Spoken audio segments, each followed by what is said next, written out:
If I want to build a relationship and a community of peace, then embodiment has to be a part of it.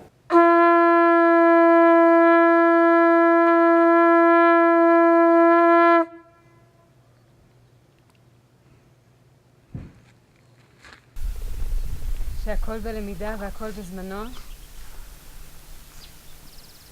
ושהעבודה הפנימית והחיצונית תמיד קשורים, שהשלום הפנימי והחיצוני תמיד מחוברים. פרספקטיבה.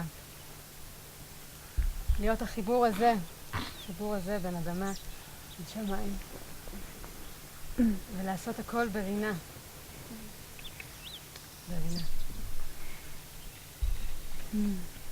Right now I'm part of a group, Yair and I, creating a peace research village in the Middle East, meaning a group of people, Palestinians, Israelis, internationals living together as an example of what peace knowledge looks like when it's lived and as a center. So for a few years now we've been bringing people from different places in the Middle East, Palestine, Israel, Jordan, and so on, to the workshop with Melissa Michaels. And at the beginning we saw that it took a lot of time for people to open up and get the ideas and the new perspective that Melissa offers, and actually to sink in to their bodies and into this method. And what we've realized is that once it happens, there's no turning back. They cannot ignore it. We cannot ignore it anymore.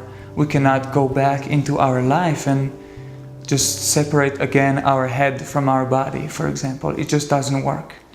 أشهد أن لا إله إلا الله شما إسرائيل أدوناي إلهينو أدوناي إخاد. My mother got stones thrown on her in Syria, and she ran, and she had so many things happen to her, but that didn't happen to me. And there was a Jewish legacy in the Holocaust, but am I going to take that in my own shoulders? Am I going to take that in my emotional patterns? Am I going to let it infiltrate myself like it has been for all my years, or am I going to start cleaning? So I think that triggered a very a cleansing process for me.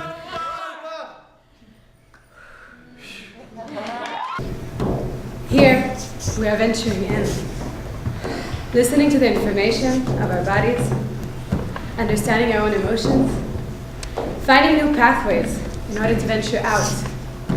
To venture out of the paralyzing fear, out of the conditioned hatred, to build community and connections by realizing the relationship between the inner conflict and the outer conflict. Even though we carry so much, and I totally believe it's in our bodies, in our DNAs, I think this is maybe the only work that can really entwine, that really unfold, that change. I do believe in this power of this work to change us from inside out.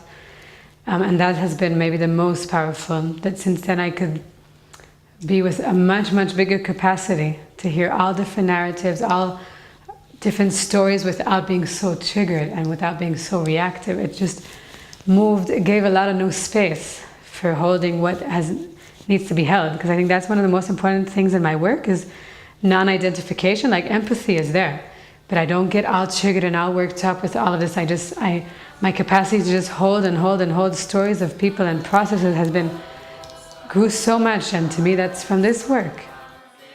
We are able, and this is one of our goals, is to speak about the so-called political questions from a completely non-political point of view, from a personal point of view, and to see how actually the reactions that we have are very similar no matter which side we're coming from.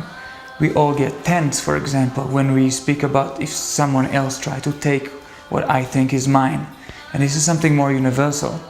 And it enable us to connect to each other and also to connect to the rest of the world, of what's happening over there. And by that to understand that our conflict, our daily life is unique with its criteria to us, but it's something that is so universal and bigger than us. And it actually moves us faster. If we can solve it there, it can affect other places too. And that's very strong.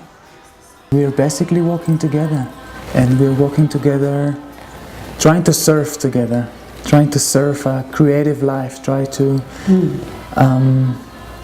make a place for creativity, for our own creativity, for our own creation. And what will that bring? And we have a deep thanks for you, Melissa Michaels, who actually brought us into that work and the work into us.